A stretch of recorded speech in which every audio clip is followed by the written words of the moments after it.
For chapter 14, I wrote 4,044 words,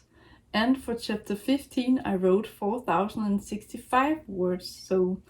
it was almost the same number of words for these two chapters. I had expected chapter 15 to be shorter than 14 because it was just going to be the funeral scene, but as it often turns out when I write,